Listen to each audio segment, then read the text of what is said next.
Naniniwala tayo sa katiyakan ng ating kaligtasan sa Panginoong Hesukristo, ayon sa 1 bilang 10, talata 27 hanggang 30. Ang patutuo ng Diyos ay higit sa patutuo ng tao, ayon sa unang 1 bilang 5, talata 9, talata 11 hanggang 13.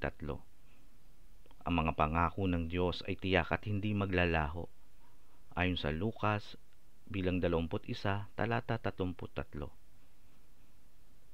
Ang mga Kristiyano ay naging mga anak ng Diyos sa pamamagitan ng pananampalataya, ayon sa Galacia bilang 3, talata 26 at unang 1 bilang 3, talata 2. At tumanggap ng buhay na walang hanggan sa sandaling tayo'y sumampalataya sa Panginoong Hesukristo, ayon sa 1 bilang 11, talata 25 at 1 bilang 5, talata 24.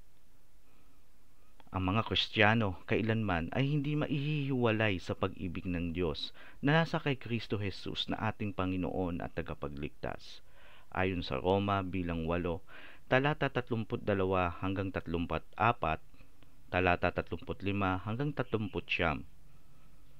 Ang mga Kristiyano ay tinatakan at pinananahanan ng Espiritu Santo hanggang sa pagbabalik ng ating Panginoong Hesukristo, ayon sa Efeso bilang 1, talata 13 hanggang 14 at bilang 4, talata 30 at 1 bilang 14, talata 16 at 26. Ang mga Kristiyano ay may pagtitiwala na tatapusin ng Diyos ang mabuting gawang kanyang nasimulan sa atin hanggang sa araw ng pagparito ng Panginoong Hesukristo, ayon sa Pilipos bilang 1, talata 6. Tandaan, hawak ng Diyos ang bukas.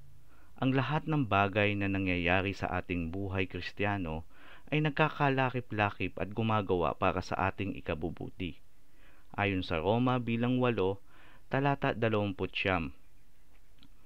Ipinakita nga ng Diyos ang pag-ibig niya sa atin noong tayo ay makasalanan pa, na si Hesukristo ay namatay para sa atin. Luba pa nga ngayong inaring ganap tayo at ipinagkasundo tayo sa Diyos sa pamamagitan ng kanyang kamatayan sa krus, ay mga liligtas naman tayo sa galit ng Diyos. Roma bilang 5, talata 8 hanggang 10.